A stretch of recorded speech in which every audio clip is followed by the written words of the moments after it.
एक ऐसा द्वीप समूह देश जो कि अफ्रीका महाद्वीप के तट पर स्थित हैं और वास्तव में ये बहुत ही खूबसूरत है और इसे स्वर्ग का टुकड़ा भी कहा जाता है। और सबसे अच्छी बात यह है कि ये जल्द ही हिंदू राष्ट्र बनने वाला है, ऐसा भी कहा जाता है। यहाँ पर 50% से भी अधिक आबादी हिंदुओं की है। ये एक खूबसूरत द्वीप समूह है जहाँ आपको एक भारत जैसा एहसास होगा, क्योंकि इसको मिनी इंडिया भी कहा जाता है, यानी कि छोटा भारत। और यहाँ पर 50% से भी अधिक आबादी हिंदुओं की है। वो उनमें से ज़्यादातर आबादी भारतीय मूल की है। आखिर इतने हिंदुओं की आबादी वहाँ पर कैसे पहुँची, कैसे वहाँ पर गंगा तालाब बना और कैसे ही वहाँ पर एक छोटे शहर को छोटा हरिद्वार भी कहा जाता है, चलिए जानते हैं। इस छोटे द्वीपीय देश का नाम है मॉरिशस। मॉरिशस एक खूबसूरत और अनोखा द्वीपीय देश है। इसे अक्सर स्वर्ग का टुकड़ा भी कहा जाता है और छोटा भारत भी कहते हैं। यह द्वीप हिंद महासागर में अफ्रीका महाद्वीप के तट पर स्थित है। एक प्रसिद्ध अमेरिकी लेखक मार्क ट्वेन ने कहा था, पहले मॉरिशस बना, उसके बाद स्वर्ग की रचना हुई। इसके नीले समुद्र और हरे भरे जंगल इसको वास्तव में एक खूबसूरत देश बनाते हैं। और ये सबसे अच्छी बात यह है कि जब आपको ये पता लगता है कि ये एक छोटा सा खूबसूरत देश भारत जैसा दिखता है। मॉरिशस में 50% से भी ज़्यादा आबादी हिंदुओं की है और यहाँ पर हिंदी और भोजपुरी बोली जाती है। यहाँ पर भारतीय त्यौहार मनाए जाते हैं।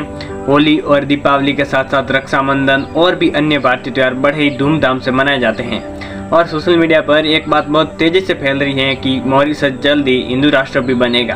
अब मॉरिशस में इतने हिंदू आए कहाँ से और ये देश इतनी जल्दी हिंदू राष्ट्र की ओर अग्रसर कैसे हो गया? दोस्तों, आपको मॉरिशस में हिंदू धर्म का प्रभाव ज़्यादा देखने को मिलेगा।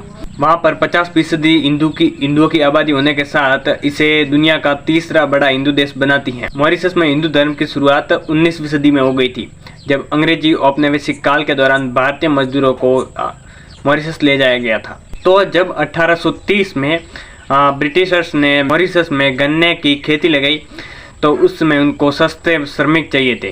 तो उसमें उन्होंने भारतीय श्रमिकों को चुना और भारत के श्रमिकों को वहाँ ले जाया गया, जिनमें उत्तर प्रदेश, बिहार और दक्षिण भारत के कई और मजदूर थे जिन्हें मॉरिशस ले जाया गया। भारतीय मजदूरों का वहाँ आना 1834 से 1920 तक लगातार चलता रहा और अंग्रेज भारतीय मजदूरों को मॉरिशस ले जाते रहे।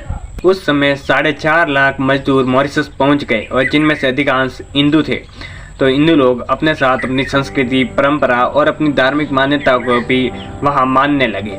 वे अपने साथ महाभारत और रामायण जैसे कई बड़े ग्रंथ भी ले गए और वहाँ छोटे छोटे मंदिर बनाकर भगवान की पूजा करने लगे।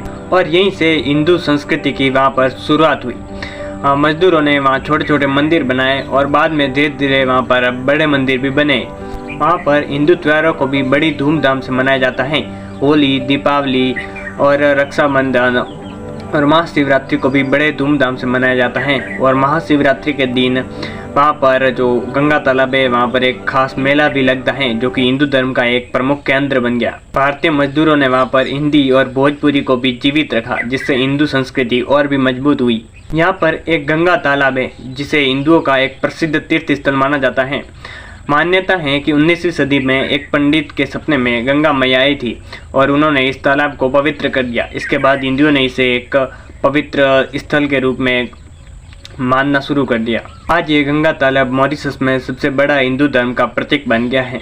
उन मजदूरों ने न केवल हिंदू धर्म बल्कि भारतीय संस्कृति, भारतीय खाना, भारतीय गाना और भी भारतीय संस्कृति को वहाँ पर प्रचारित किया। आज मॉरिशस में हिंदू धर्म एक मजबूत समुदाय है। सरकार भी हिंदू धर्म और त्योहारों को मान्यता देती है। वहाँ पर हिंदू धर्म की जड़ें इतनी मजबूत हैं कि वहाँ पर कई नेता और प्रधानमंत्री भारतीय मूल के रह चुके हैं। मॉरिशस में हिंदू धर्म का प्रचार और मॉरिशस को एक छोटा भारत बनाने में भारतीय मजदूरों की बहुत बड़ी भूमिका है। उन्होंने इसे एक मिनी इंडिया बनाया। बाकी आपको इस मॉरिशस के देश के बारे में जानकर कैसा लगा? क्या वहाँ उस देश को हिंदू राष्ट्र घोषित कर देना चाहिए? अपनी राय कमेंट्स में ज़रूर बताना। मैं मिलता हूँ आपसे नई वीडियो में, तब तक के लिए जय हिंद, जय भारत।